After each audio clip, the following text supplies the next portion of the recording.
Clarissa, your host, and we are so glad today to have a candidate here in our midst. We have Miss Jacqueline Gray Miller. She is running for State House District number 54.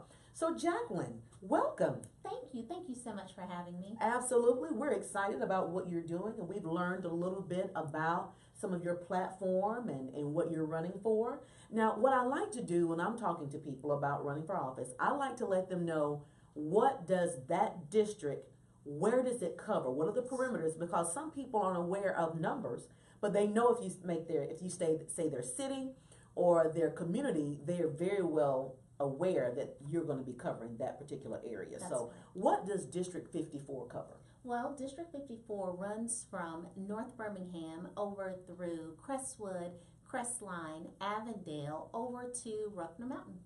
Okay, very good. Now, is there a part of that on that East Lake, a little part of East Lake as well? You have been into District 54. Yes, yes. It's on the perimeter. You're absolutely correct. Okay, very good. So to me, that's a big area. It's a growing area, so that's very good. So with it being a growing area, I'm interested in knowing, why did you decide to run for this particular district? District 54 is a district that is similar to me to a beautiful quilt. It's a patchwork of unique people doing amazing things. And the reason why I'm running for this particular seat is for a number of reasons. I'll give you the simple reason first, and then all of the reasons. I love my neighbors. It's just that simple. Yeah. I love my neighbors and I want to do what's best for them. And the complicated reasons include because District 54, the median age is 37.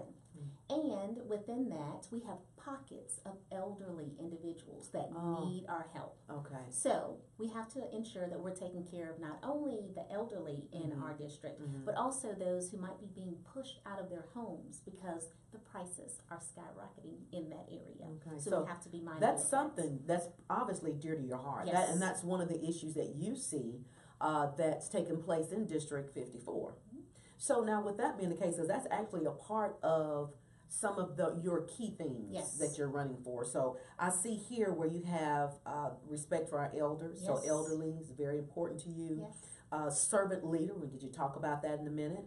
Educator, effective, and also environmentalist. That's correct. So let's just kind of talk briefly about the servant leader. Yes, I totally believe that if you're going to do anything, you should be a servant leader. And what that means to me is that the team takes the lead. You just ensure that you're helping them along the way. God gets all the credit, of course, right. And then the team. So that's servant leadership to me. Okay, I like that. And from what you're saying, even from the beginning of this interview that we have here, you have been very consistent in saying that you're wanting to help people, keeping people involved. Now, are you very involved with people? Do you know your neighbors? I do. I know many of my neighbors, and I'm very fortunate to know them as well, because I go back to that quilt analogy, that they are a beautiful blend of unique people who teach me about different cultures and share and open their doors, their homes, and their families to me. I've become an extension of so many different families in District 54. So yes, I know my neighbors by name. Okay. Wow. Yes. Very good. Interesting. So, an educator. That's another platform that you're setting your candidacy on. Yes. Why? Because I'm actually a college professor. Oh. Okay. So I teach at Miles College currently. Woo woo, go Bears! I'm Yes. an alumni.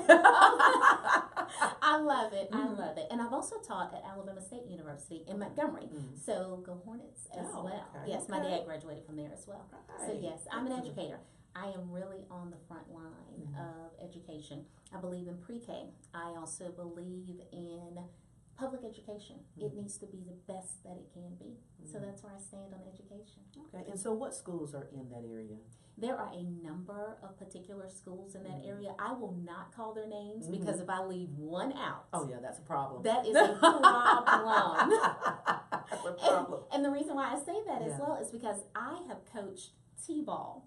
So if I leave one of my baby's schools out, I am going to hear it. Yeah, let's not say. No, I will not. give you a pass on that. Thank you. But we know based on what you're saying, that education is very important, and being an educator therein is very important to you. Now, the effectiveness, being effective, you carrying on this seat and you being elected into this position, you feel that you want to be effective. That is correct. How can you do that? Well, thank you for asking that important question. So I'm glad that you're doing this. Being effective to me is ensuring that when my neighbors call me, I'm able to answer their questions. And if I can't answer your question, I'm going to point you in the right direction. And I'm not just going to point you, I'm going to go in that direction with you so that we can figure out what you need help with. I got a call this morning from Elizabeth, and she has an issue that we're actually already working on. My friends over at Villa Maria, they needed their road paved. This happened about a weekend, maybe 2 weeks ago now. The road is paved. So being effective, that's exactly what it means to me. You bring the issue to the table and I help you solve it. And also, I just have a track record in that particular area. I served 2 terms as the Public Information Officer for the Birmingham City Council. So you are no stranger to politics, and I use that term lightly, but you are no stranger to it being inundated with issues and learning how to manage through those things. That is correct. When I served for 2 terms back to back, I had to be appointed for those particular terms. I had an unprecedented seat at the table as the largest municipality, and those lawmakers worked with state lawmakers and also federal lawmakers to actually create legislation that works for us. So I've seen how this works good. I've also seen how it works not so good. So I know that this takes a lot of work, and I've seen it again, an unprecedented seat at the table while actual laws were being made in the largest municipality in the state of Alabama. 200,000 plus people. Yes. Okay, so effective. Okay, oh, we thank got you. that. And then also you have finally here the Environmentalist. Yes. What is it about our environment, especially in District 54, that you feel needs your attention? A portion of the Cahaba River runs through District 54, and 1/5 of our drinking water in Birmingham comes from the Cahaba River. The Cahaba River is the longest free-flowing river in the state of Alabama, so we have to protect it. Also flowing through the heart of our district is Village Creek, so we have to protect it as well. So we are often out there on Saturdays pulling out tires, pulling out all the trash that people have dumped into your drinking water source, into my drinking water source, into our drinking water source. That's not right. So we have to find a way to put harder, tougher laws on the books to protect what we have, which is a beautiful system of water right here in Alabama, but we have to protect it. Absolutely. So now I see you mentioned God earlier. Yes. You gave him homage. So, how involved are you in your local church? Are you involved in your local church? Do you attend regularly?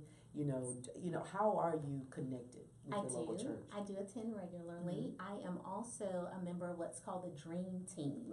And that means I lead small groups. Last summer, oh my gosh, we were talking about this earlier, so that's why we're laughing. I led a small group. We rode bicycles from downtown Birmingham over to the Woodlawn campus of Church of the Highlands, and we attended the 9:30 service. Yes, there are hills there that no one knew were there. And that first day that we did it, that first Sunday, I was asking for oxygen. I'm sure. Oxygen.